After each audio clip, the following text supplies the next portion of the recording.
Saudi আরবের মতন একটা আরব দেশের মধ্যে গেছেন, আল্লাহর ঘর যেখানে মক্কা মদিনা আছে, ওই সব দেশের মধ্যে গিয়ে আপনি সাদা চামড়ার পিছনে পড়ছেন।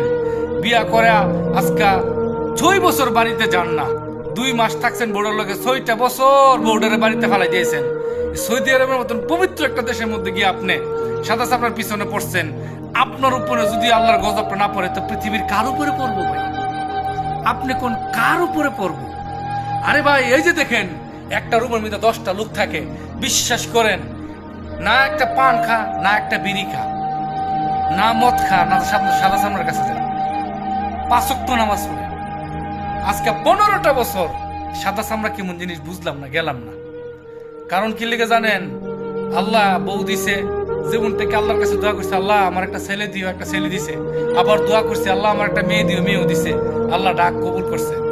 আরে মিয়া, আপনি আজকে 6 বছর বিয়ে করে সৌদি আরবে গেছেন, সাদা চামড়ার পিছনে গেছেন।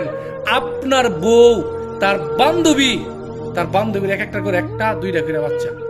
আপনার বউ বলে যে আমার, যখন আমার বান্ধবীরা জিজ্ঞাত, বান্ধবী তোর জামাই বিয়া করে আজকে 6 বছর গেছে, তোর জামাই তো সৌদি আরব থেকে আয় না, তোর জামাই সৌদি আরবে সাদা চামড়ার পিছনে পড়ছে।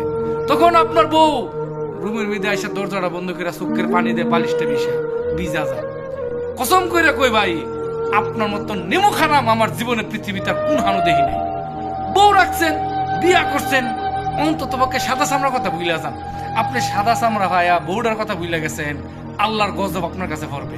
তবে একটু অপেক্ষা করেন, আল্লাহ ছাড় দে, ছাইরা দেন। সময় আছে, এখনো বাড়িতে যান, এখনো বাড়িতে যান।